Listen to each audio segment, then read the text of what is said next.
don't give a fuck. You're tripping with JJ. Wow! Fuck you, asshole. Tell your bitch I said hi, nigga.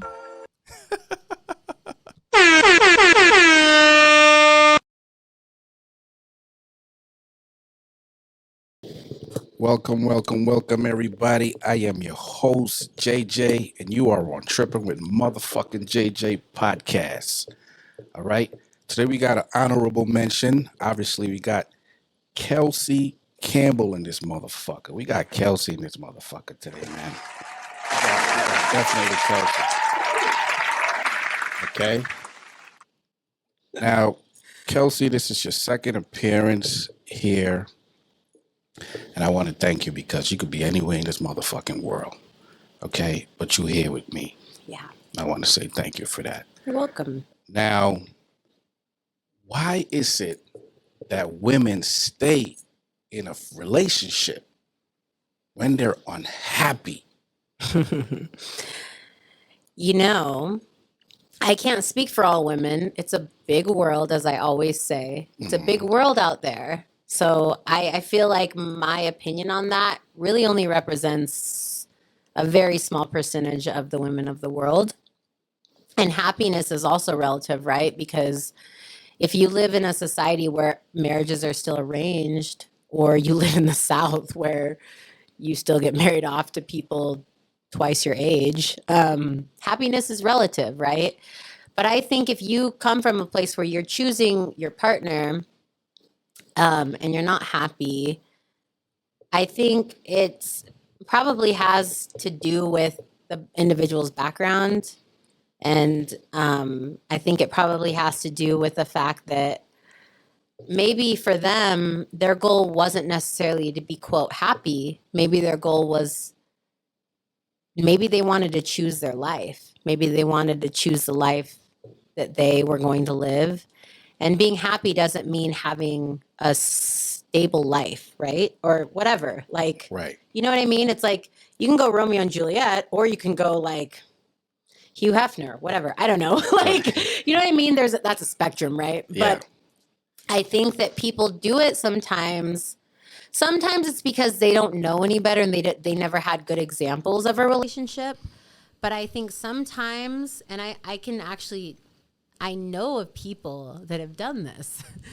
I think people really do it because their goal wasn't to fall in love or to be, quote, happy. Their goal was, I'm going to choose the life that I want, and this is what I need to have this life, honestly.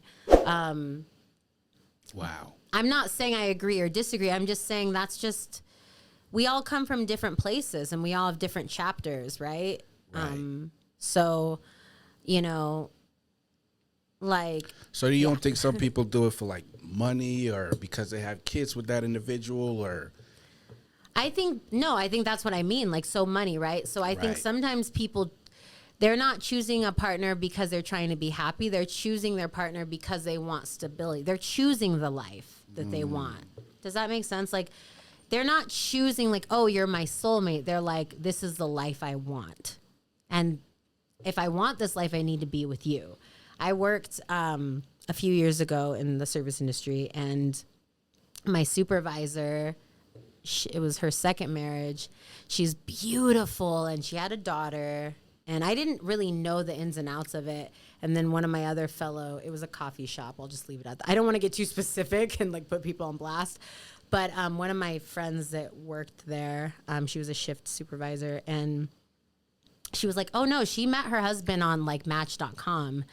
And he was really rich. And it was weird because I was like, well, then why is she like a general manager here? And my friend was like, because he said she had to work because he doesn't want her just to be at home with money, right? Wow. So, I mean, but if you were to ask my GM, and I did actually, and I remember the response she gave to me, and I was like, I didn't realize, because I looked at her. This was years ago. I was younger, and I looked at her, and I think you're beautiful. You have great lashes. Like you're like I would not be a manager at a place like this if I were you.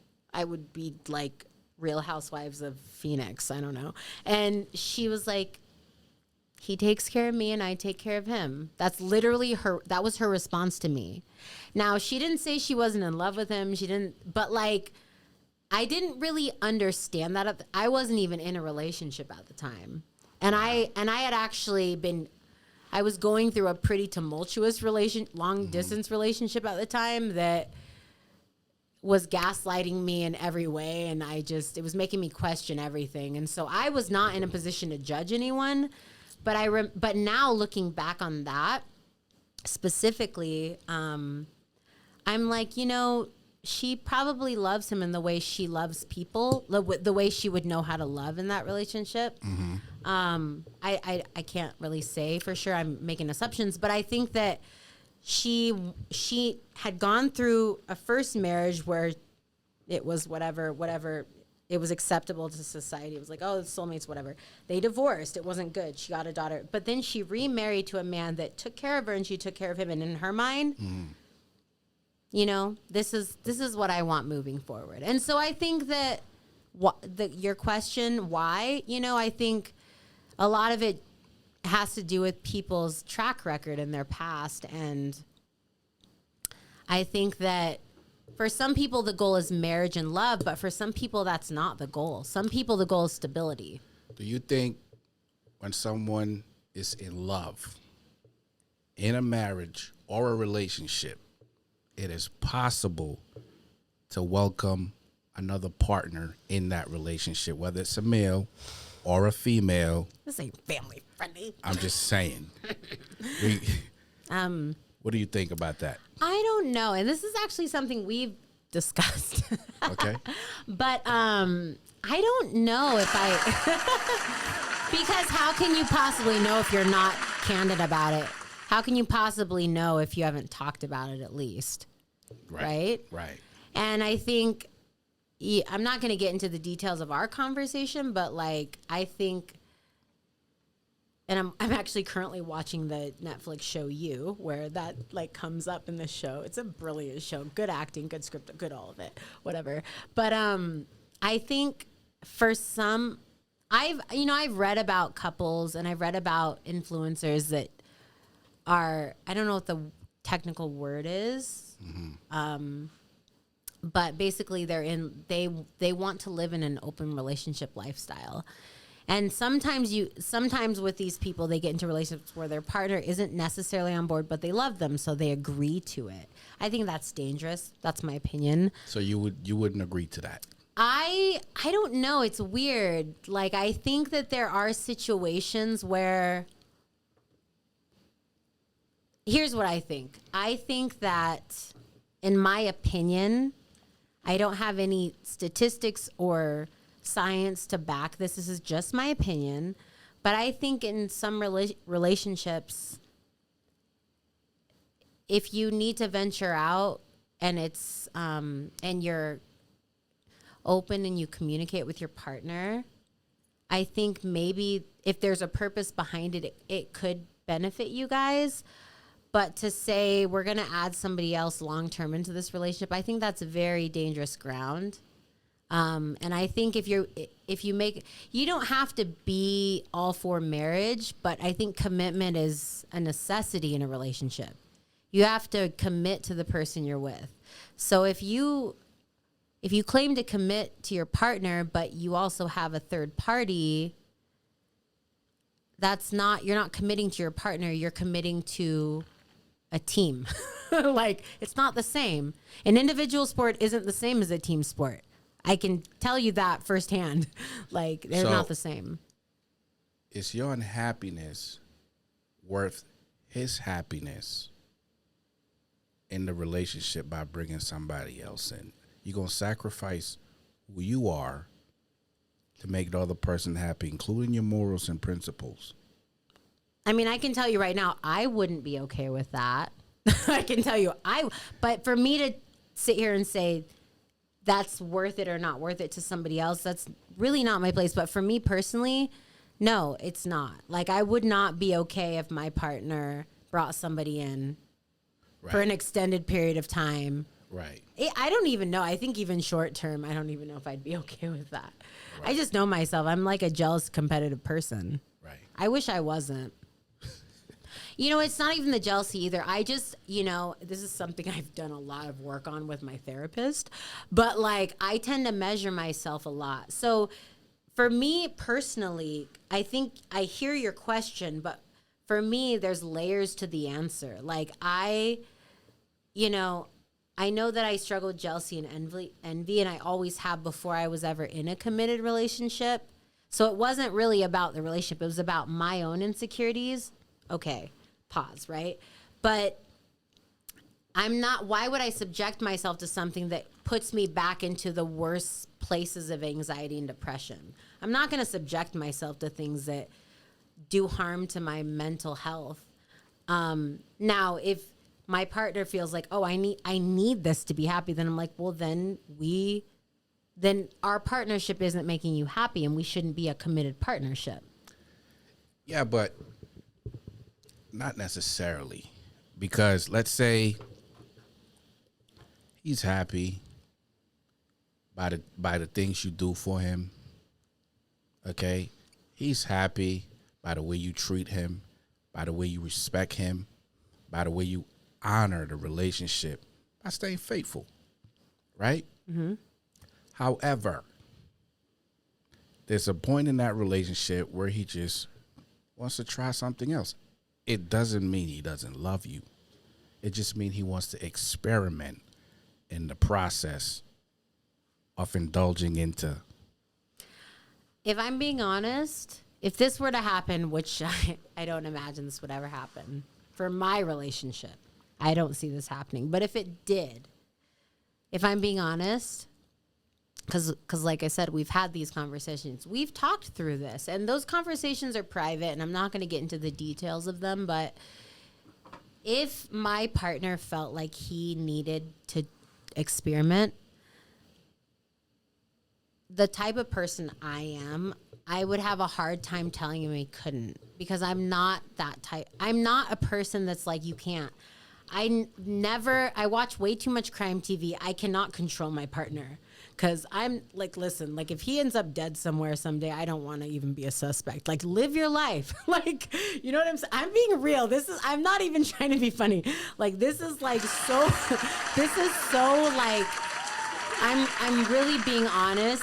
Like, I would say, listen, experiment, but let's just be really, I'm all about the straight up truth train. Okay. Live your life, but if this is something you need long term, then we need to reevaluate our relationship. So let's say you agree not to bring anybody in. Out of respect for you, he said, okay, honey, I'm not going to bring anybody in, but will you allow him to cheat? I would not allow that. I wouldn't. I'm not. Okay. It's cheating. Okay. Cheating. You're not saying, can I have another partner? You're saying, would I allow him to cheat? Cheat implies something bad, something criminal. Okay. This isn't like, what's the word? It's not, we're not in agreement on this. It's cheating. Right. But let's say that will be the breaking point. That will be the breaking point for him if you don't go along to get along. And this is partly because of my background and my education and the things that I read and study upon on my own, because I'm kind of a different type of apple that fell from the tree. Like I've owned up to it. I'm really obsessed with like the psychology of deviant behaviors and criminology and all that, and I'm really interested. So it's not just me. Like I'm like really into like psychopaths. Like no, I really am enamored with the psychology and the science behind it, and I really believe that if my partner needed that would be an indicator for me that maybe we should refigure our relationship. Maybe we aren't life partners. Go live your life. If you want us to be casual, let's call that casual. Let's give a different category to our relationship, right? But I'm not the type of person that would be like, let's just live this way for appearances. I'm not an appearances person. Okay. I'm like, live your life. And there's things in my past too, and I've had to come to Jesus about it, about a few a few things in my life where I'm like, listen, if this came up in an interview, I need to be able to honestly answer and own my decisions. Okay, amen. Let's do this. You know, and I will. And I am at a place. So, like, for me to say that, but then to not give that courtesy to my partner would be criminal. So, like, I feel like if my partner needed to go figure things out and experiment, I respect that, but I'm not going to be held under what's the word I'm trying to think of? I don't know. I'm not going to be told what I can and can't do when somebody in that type of proximity is not being told what they can and can't do. Like there needs to be some equal rights, you know, Right. within our domestic Right. like And let me switch course context. a little bit, right? Yes. When you answer this question, I got another question right after you answer the question. Okay. He's having fun. He's having fun. He's enjoying it. He's like, He's enjoying it. gosh, are you So- gonna video anything? Oh, okay. Would you adapt a child? I would totally adopt a child. Okay, now wait. Oh, I know where you're going. I Would watch you- Grey's Anatomy. I know where you're going Would with you this. adapt a child And I watch who Private Practice too. Man, I know where he's going. who's transgender? Oh, totally. I totally would. Now, Yes. under the circumstances, right? Society puts you in a judgmental position, right? Where they think, you know, the person who you are may not be suitable for who you're trying to raise. In other words, your belief, your morals, your principle would not be in the best interest of raising such a child because you've never done this before. How would you respond to that? I mean, here's the deal. For all of my baggage and all of my background and all my issues, which I have a lot, but we're not talking about mental health today, right? No. But if you want to bring me back from mental health, we could schedule like 3-hour session next time because I got a lot to say on that. I do, honestly. Okay. But I actually, my mom was adopted and I've always been very passionate about fostering and adopting. I want to have children. I do. I want to do it all. I love it all. Reading up on people that even gay or lesbian couples that have children that take paid parental leave, I support it. I'm just like, this is beautiful. Like it really warms my heart. Like I get emotional about it when I see it. I'm like, because every child that's what we all need. Every child needs that. And the issues in the world right now are a result of children not having what they needed when they were children. Let's be honest. They become what they become because they didn't get what they needed as a child. And that's on the adults. I have no ambition to start a podcast, but if I were to start a podcast, it would be an attack on parents. And whatever. It would be parents mostly. Because I feel like the issues of deviant behavior, that's a broad term, but the issues of deviant behavior are a result of parenting and some other things too. Because parents can do everything right and you could still have a psychopath as a son or a daughter, which it's usually statistically it's men that perform like serial killings and just look at historically in science and whatever. But I feel like if I had a child, whether I adopted or fostered, which I've always been passionate about fostering and adopting, always. And it's crazy to me because it's very, very difficult to foster and adopt. But then I look at the system, I'm like, then why are all these children being abused house after house after house? How come all these children come out of the quote system and they're like, yeah, I went through the system, and they look like they've been abused. Right. And then you're like, why is it so hard for me? I'm a good person. I want to literally give you ice cream and lollipops. I want to give you fairy tales and butterflies. And you went through that. Why are they making it so hard for me? But you went through that. Like Nancy and Greg from Alabama had a dead child buried in their backyard, but they're still collecting on that child. Right. And they like chain you up to a fence. Like, I wish I was making this stuff up, but this is stuff I've read about. This is stuff I've researched. I'm weirdly and unusually obsessed with these stories because I've always been passionate about this. Right. But for me to go adopt or foster someone right now, I have to present my income and I have to present our background and I have to present this, that, and the other. And I'm like, I'm actually a good person and my mom was adopted. I actually have a lot of life experience. I've seen the world. I'm a good person. I'm an advocate for safe sport. I've literally represented athletes that have been abused and I will fight and speak up. And you want to tell me that like I'm not eligible because we're not married? Like, Wow. That's crazy. You know what I'm saying? So, like, I have issues, you know. I do believe in compliance to a degree, but I also think there's so many flaws in our system right now. Fostering and adopting is beautiful and amazing and an incredible opportunity for parents. And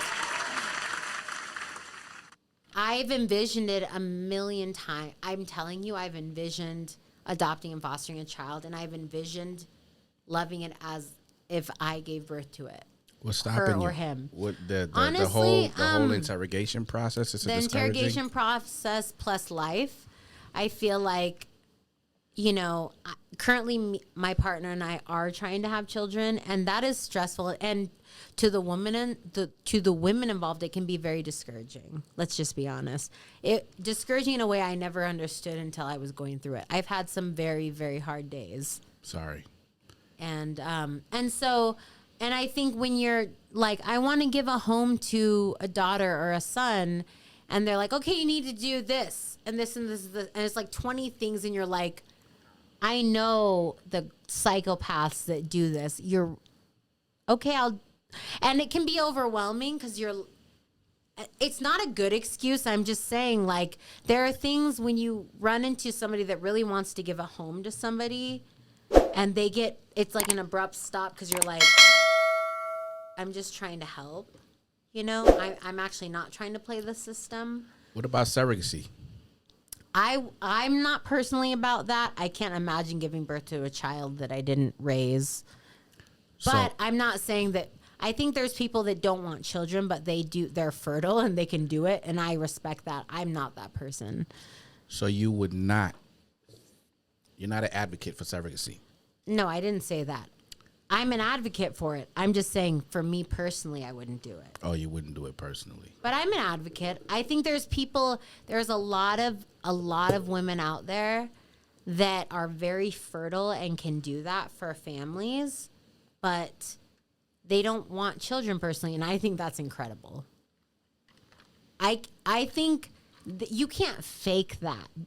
People that think, oh, they're in this for the money. You cannot carry a child for 9 months and give birth to it, and it's only for money. If it is only for money, I don't know. In my opinion, you are not the average representation of human. There's something different about you. I don't know if it's good or bad, but there's something about you that is different. Because to give birth to a child that you carried for 9 months and it's only about money, I'm like, crazy. I don't connect with you. I'm not saying that you're wrong. I just don't get it. I don't get it. And so I think that there are people out there that don't want children, but they can carry children. Right. And it's good income. Let's be honest. It's really good income. If you want a surrogate mother, you're going to have to pay. Right. That it's expensive. I've done the research. You know, I'm at the age where that's the type of thing you do research on. And so it's like 1 to 2 years of college tuition. Very honestly. costly. Very costly. So really like a lot of things in Western culture, for you to get what you want, you have to have income and you have to be somewhat comfortable financially. Absolutely.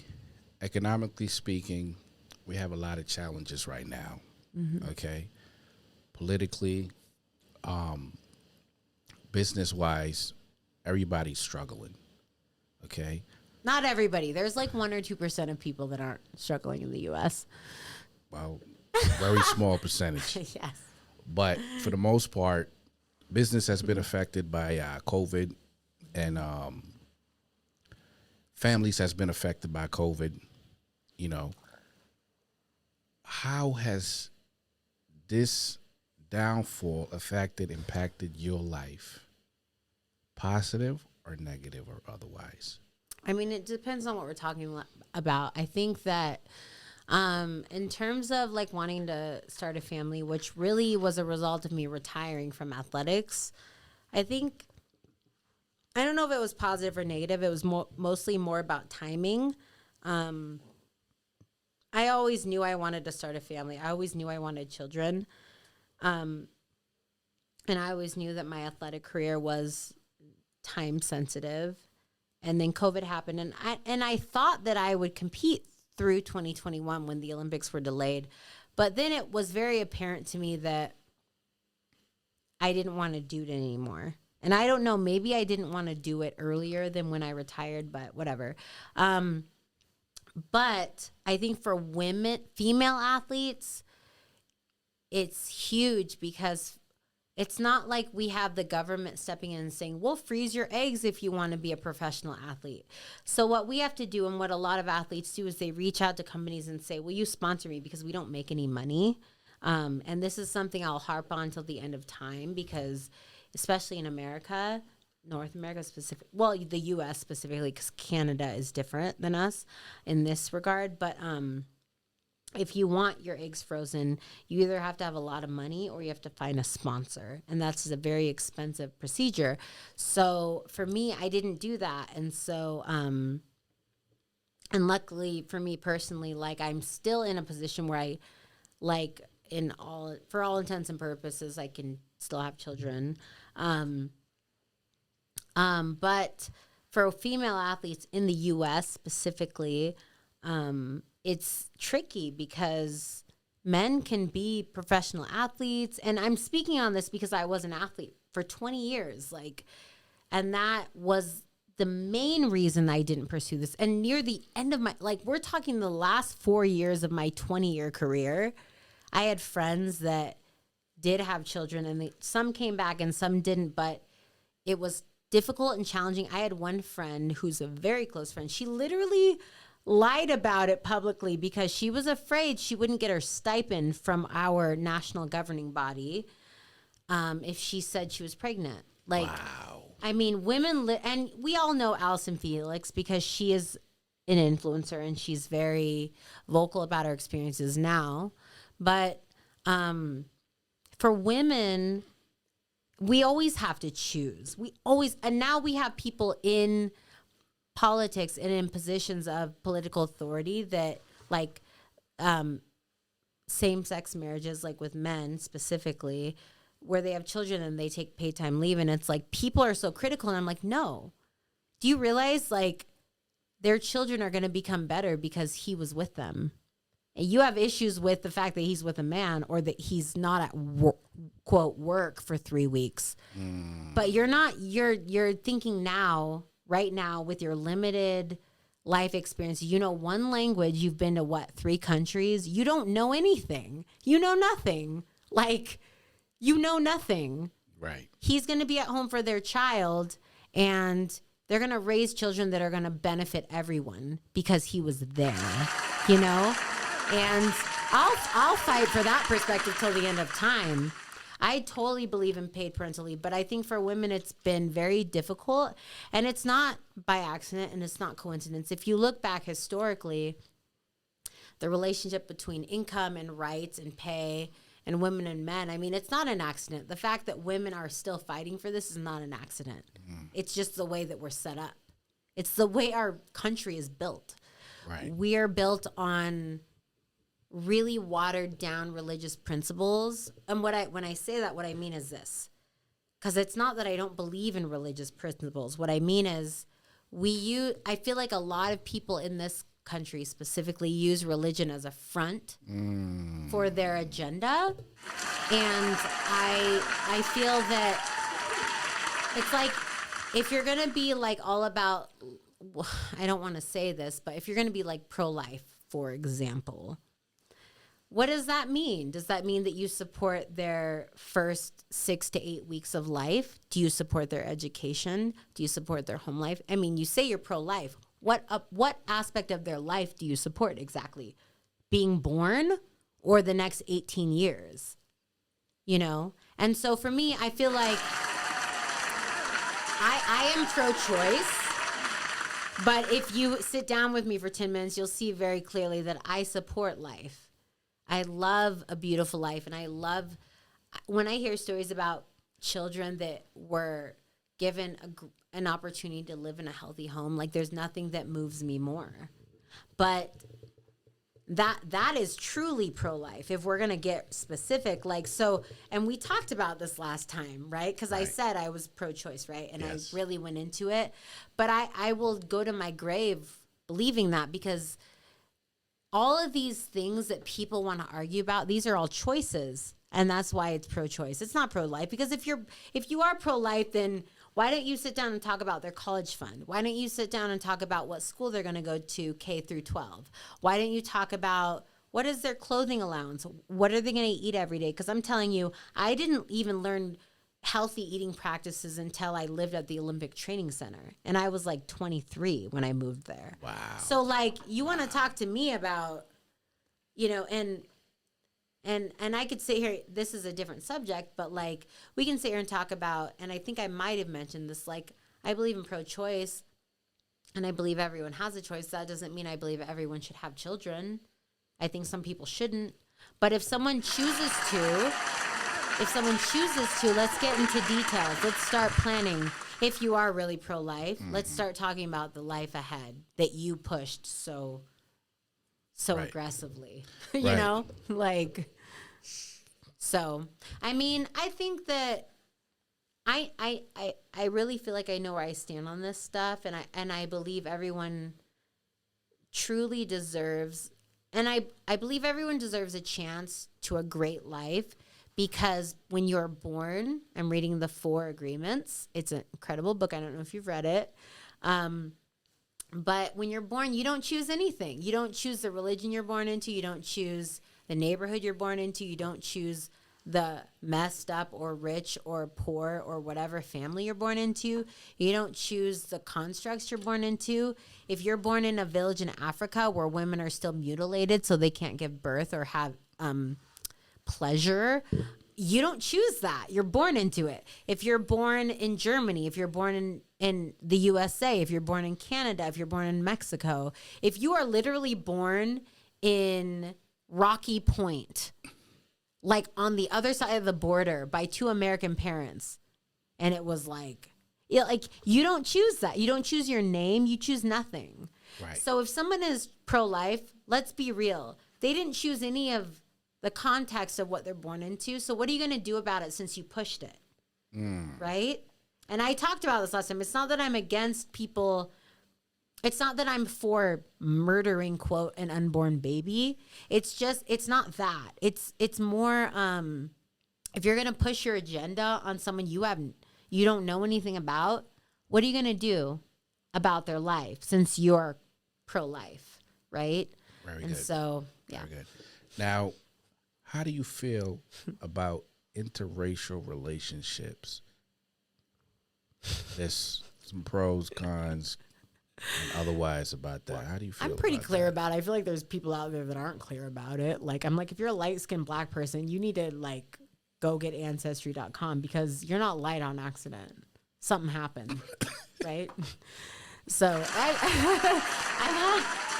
He's laughing because this is stuff I talk about all the time. This is not stuff that I just say for podcasts. Like, this is stuff I believe, right? So, first of all, I'm mixed. So I've never been able to, like, segue out of this conversation. I've always been in this conversation. It's funny and all, but it's like, growing up, whatever. I was like, yeah, I'm mixed. There wasn't even a button for me, right? It was like, are you Black, white, or other? And I was like, always other. They have more choices now, but for the first like 18 years of my life, there was like 3 choices, and it really messed me up a little bit when I was younger. It did. And then my only examples of like kind of mixed, I guess, were like the Jackson family. So we have a guy that's accused of being a pedophile, and then we have a girl who has had so much work done. I don't know. And then the rest of the family. Michael Jackson, to be and then, Pacific. And then there's the rest of the family who like they've all had work done. You're like, who here has a real nose? Like, that's who I want to talk to. Now, Janet Jackson influenced me hugely growing up, so Okay. I say that all up from a place. One day, if this gets out, I don't know what to say, but anyways, but I've always been interracial. My mom's white, my dad's black, and I definitely felt the brunt of that, and I've owned it. And I've always been very honest. Of all the things I've been afraid of, I've always been pretty upfront about that. Because I'm light-skinned, but all of my features are very much ethnic, right? Ethnic. Right. But what would you say to somebody who say, why didn't you marry a black man? I think, this is going to sound really basic, but I think people just have preferences and types. I think some people do certain things to prove something. I've heard stories. But I think honestly, and when I say this, I think people have types, right? Like there's people that like, I just love black men, right? Or I just love white men, or I love black women. And we know historically, just because you have a type doesn't mean you don't have racist behavior, right? You can have racist attributes to your character and still be with a person of color, but I think I don't have a problem with it. I think sometimes, I will say this, sometimes when I look at couples that like it's like a white woman or a black man that like is with a person of color and they have children, and I think it's beautiful and amazing. Honestly, my first thought is, wow, that's awesome. That's always my first thought. My second thought is almost immediately, do you know what this means for your children? Almost always, because if you have any type of color, I mean, unless you, I don't know if there's a place on the planet where you could escape this, but you're going to experience some form of prejudice. Right. And it's sad because it's going to affect you forever. And it's probably going to happen when you're young, when you're very impressionable, because statistically, that's when these things happen. Yeah, but reality is, for the people out there, you're entitled to date who you want to date. You're entitled to marry who you want to marry. Your principle, your beliefs, everybody's are different. Mm-hmm. Okay? So to categorize somebody in a prejudice approach where you saying, well, just because this person is with that person because of color is pretty naive and stupid of you, in my opinion. Mm-hmm. Okay? Because at the end of the day, it doesn't fucking matter. It doesn't. It doesn't fucking matter. But you always have these small-minded people, okay, who believe black should stick with black and white should stick with black. Right. In my opinion, I would say, well, black people killing black people. You want me to stick with them too? Right? It doesn't make sense. It doesn't make fucking sense. It doesn't. It's right? not. It's not. It doesn't make sense. It doesn't make sense. But that's the world we're living in. Right. Unfortunately. Okay. Now, how do you feel about couples who go to counseling because of what's happening in their relationship? Okay. But one of the individual in the relationship is not for counseling. Is it going to be an effective process for the relationship? It depends. I think if you come across a great therapist or counselor, it can be, because I think those people can be inspired and moved. I think there's some really good therapists and counselors out there that can really change like your. And I think it's funny because in Black culture, therapy is not looked upon positively, which is, it's interesting to me because I am mixed, but I have needed therapy my whole life. I'm like, what? So give me a black person that's going to help me with this. It's not a professional. Like, Right. I'll wait. And I'm 36, so whatever. And Right. now I pay a professional to help me. So, and so and that's not just black people. That's a lot of cultures that don't believe in therapy. Why do you think that is? Do you think that's because of their parents didn't believe in it, or because it was discouraged in the process of discovering that avenue? I don't totally understand it on a personal level, but I think culturally, I think it has more to do with a misunderstanding of mental health. I think, because in my own journey of understanding my own mental health struggles, I think that I've realized culturally people, and just I have people I'm really close to. One of my coaches from when I was an athlete, closer to him than he's probably in the top 5 people I'm the most close with, and he was a coach. And there were so many occasions where it was obvious that he didn't understand what I was dealing with and what I was going through. And he wasn't a bad person, he just didn't get it. And I knew this based on things he would say to me, you know? And what I realize is culturally, I think people that don't get it look at mental health as like, oh, you're having one of your days again. They look at it like a period or something, like it's your cramps coming back, like you're just having a day where you can't be around people, or you're just, let me know when you're feeling better. They look at it as like you're having a bad day, and not like it's like, no, there's something going on in me that I have no control over, and I can't explain it. I just can't get out of bed, and this has gone on for 4 days, and now I have 4 days worth of things I can't do, and now I'm behind, and I have to come up with excuses, and that's my life. And you don't get it, and you think it's just because I had a bad day, and so because you think depression is just a bad day, you look at therapy as like, oh, so you're looking for someone to just pat you on the back, like you're paying somebody to make you feel good. And so I think that it's cultural, but it's like decades of this. I mean, think about the ways your parents influenced you. Just your parents, one generation. Think about what they have said to you about therapy or counseling or mental health, and how that's just one generation, one person, one set of parents. Now let's look at the whole world, right? And if everybody was like you and your parents, what would it be? I mean, scary. Like outside of mental health, scary. I can look at my dad, and even culturally, I made a joking comment because I did one of those DNA sites, and I was like, Dad, we're like 65% Nigerian? He's like, we're Jamaican.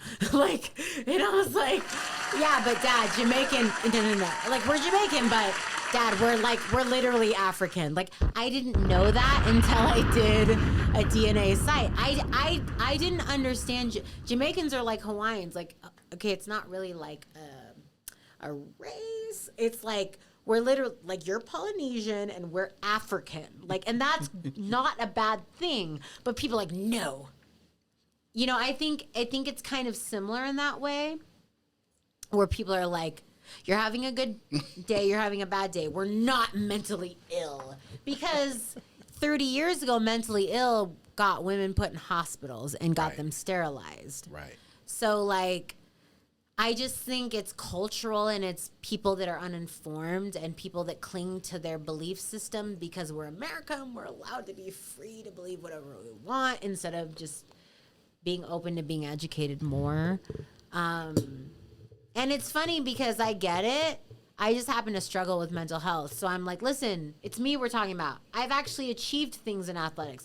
I've achieved things in all these things. And I'm telling you, mental health is real. It's a real thing. I'm not just saying this. I did not make friends struggling with these things. If anything, I probably alienated a lot of people because of these things, and I was never in a place I could talk about it. So I just ruined my relationships, if anything. So I'm coming from a place of like, no. Seriously, guys, I would never do this to get attention. As a matter of fact, if I wanted attention, I would continue to fake it. I would say the opposite. And I think that people that don't understand it and are committed to not understanding it, I think those people are like, see, and they just like live comfortably in their little corner, Right. and they vote for people that don't care, and they support people that don't care and think it's all for show, and you're just so entitled. And I'm like, I promise you, mental health, that topic is not a topic of entitlement, because I'm telling, like, my struggles with mental health have never gained me anything. I've never gained anything from that. I guess the one thing that I have gained from it is empathy, which I'm actually grateful for. I have a very strong empathetic, like, I can't even step on a freaking spider. Like, I can't. I'm one of those people where I can't even kill bugs. I take in every stray animal I see on the street, ask my partner, it drives him nuts. We have 5 animals at home, like, and they're all rescues. And 2 of them are literally from the actual street outside of our house. So, like, Wow. so I am not a person, when I say I'm empathetic, I mean it in the most literal form. And so I think my mental health struggles have developed an empathy in me that I can't deny, and I don't want to. I want to care. It's impacted my diet. Like, I don't eat meat, and I've strongly considered going plant-based for about 1.5 years now, you know, and these are, like, for me, it's real. It's not for show. Like, I'm my own life. You don't think I like eating bacon? I love eating bacon. There's pictures of me with a plate of bacon living at the Olympic Training Center, and it was celebrated and funny to all my friends. Like, I gained friends for liking meat, and I'm choosing not to like meat. Do you think that gained me friends? No, I didn't gain friends. I didn't gain supporters for the empathy that I feel. So, I mean, if nothing else, I think people that struggle with this, the people that would ever attempt to do this for a platform, I'm like, honey, you are so uninformed, because you're going to make a lot more enemies than you are friends. So really think that through. So I don't know if I even answered your question, but I guess, like, the long and the short of it is that people that really do struggle with this and really want to understand it and help others, like, we're vocal because it needs to be vocalized, not because we're trying to, like, I don't know, be popular. Because these things are not popular kid things. It's not popular to say, hey, I'm running for student council, and also I'm depressed and I'm socially anxious. Vote for me. Like, are you kidding? How do you feel about Biden running the country? Is he doing a good job, a bad job, a great job, or he just fucking up?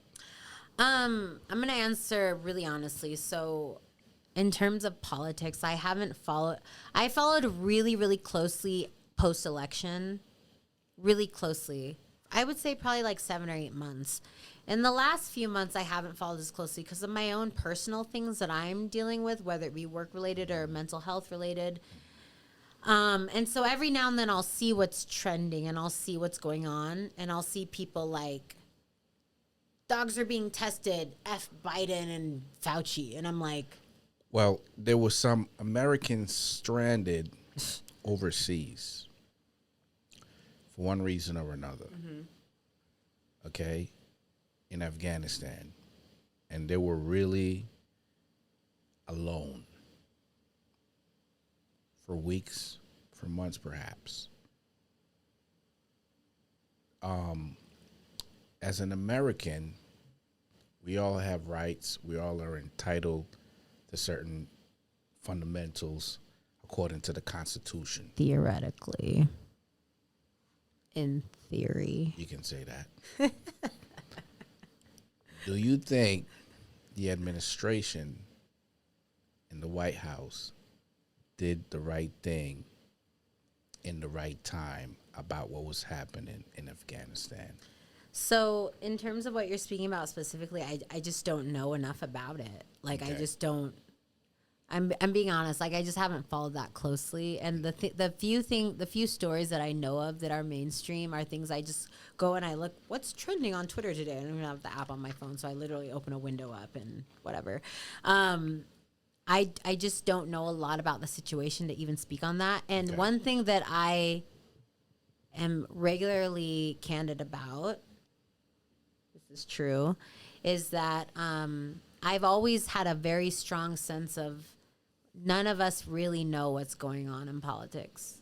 We all think we know all the details because the newspaper that we choose to read is reporting on it. We think we are informed. I feel like right now, if I were to be like, let's stop this interview and I'm going to go research this for like 5 hours straight, and I would come back in 5 hours and 10 minutes and I'd be like, listen, this is what I found out, but here's the deal. I still don't know everything about this. And so the way I would answer that is, in terms of, well, how's Biden doing? Okay, that's one question, but how is he doing specifically about this issue? You know, I feel like generally speaking, like I have no qualms with how he's doing. What I will say is it's nice to have, in my opinion, it's nice to have a president that doesn't make women feel like they are the target of like attacks. And it's nice to have a president as a person of color. I don't feel like racist people are empowered to attack me because of the leader of our country. And, you know, I don't think grabbing a woman's private parts is acceptable locker room talk. I don't care what you think. And then people will bring up this and that and the other. And I'm like, listen, you know, if you're asking about how he's doing as a president, generally speaking, I'll say, you know what, I feel a little safer having him in office than I did with the former guy. If you're asking specifically about this individual that was in solitude for however long in Afghanistan, I don't know enough about it to give you my opinion. I can't even tell. What can I say? I just don't know enough about it. There's other things going on I brought up to... Oh my God, who the hell cares? Right? And, you know, with the dog situation with Fauci, and I brought this up numerous times. I'm like, you know, I've always been an animal activist. That's not true. I've been an animal activist for a little bit of time now. And I've always cared about, you know, adopting and not shopping and rescues versus going to pet. There's a pet store in Arizona Mills. I couldn't believe it. I'm like, this is still allowed here? What? You don't even allow these dogs in most apartment complexes. How are you selling them at a pet store? Like, this makes no sense. And, you know, people are all hung up about animal testing. I'm like, okay, do you wear makeup? Do you eat meat? Do you drink milk? You know, do you wear any type of clothing that is not faux fur or faux leather?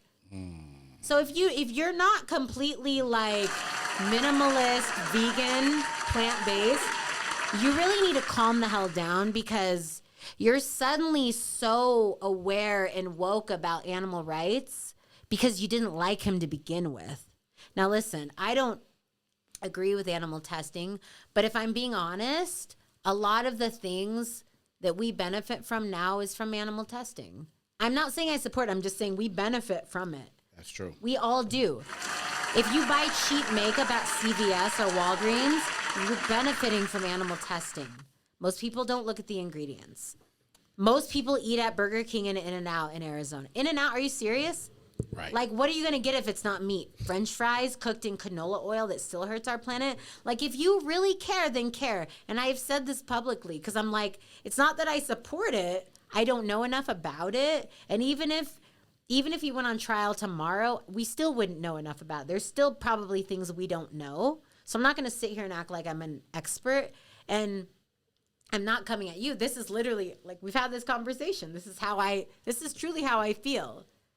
On and off the camera. Like, I'm like, listen, and this is why a lot of animal activists don't preach on this, because the fact is we're all complicit. We're all complicit when it comes to people overseas, when it comes to war. Like, a lot of people that have issues with what you're talking about, I mean, the former president, like escaped any chance of going to war, and he had the opportunity. So, like, how much do you care about representing the country? Do you support it or not? I'm not going to put you in a box, but just look in the mirror, you know, like, you know, if you support a guy that literally evaded going overseas to support the country, but then you have an issue with so-and-so, but then suddenly you're like, but wait, what about this soldier? Like, look at these people. So what do you support exactly? Because it seems like it's more about your agenda than it is about the topic at hand, you know? And so whether we're talking about soldiers or we're talking about being patriotic or we're talking about animal rights, I feel like what it all circles back to with America specifically, the USA specifically, is I think people need to get a grip on, like, where do you really stand? And if this is really about your agenda, if it's like, you know, I don't give a crap about Fauci, or I don't give a crap about dogs, honestly, because this Oh my is going to... God, who the hell cares? This is going to sizzle out in a couple months, and you stop caring about dogs, but you're still pissed off. It's really because you had an issue with him. Okay, you didn't care about dogs, because the dog meat trade, I follow actually a few people that are dog meat trade rescuers. I can't even believe it's still legal anywhere. It's horrifying how these animals are treated. It's not so much about the meat, right? You can eat hamburger, but you can have your own cow that's treated humanely. I'm not going to sit here and preach at you.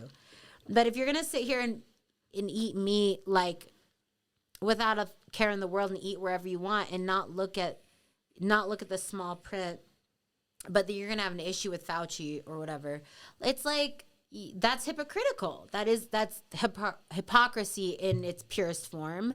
And so in terms of what you're asking me, I'm like, listen, I don't know enough about the situation to even speak on it, but I will say, if you have an issue with people being overseas in solitude, then why do you support sending people to war in the first place? Like, if you think that, and there's so many tangents. If you have an issue with, if you have an issue with athletes, like, oh, they're so privileged. Oh, you're rich now and you built your platform off this, but now you can't speak to the press. Like, well, then why do you have an issue with someone serving the military in solitude? If you have an issue with that, then why don't you support Simone Biles? Because we're talking about the same PTSD. Oh, y'all.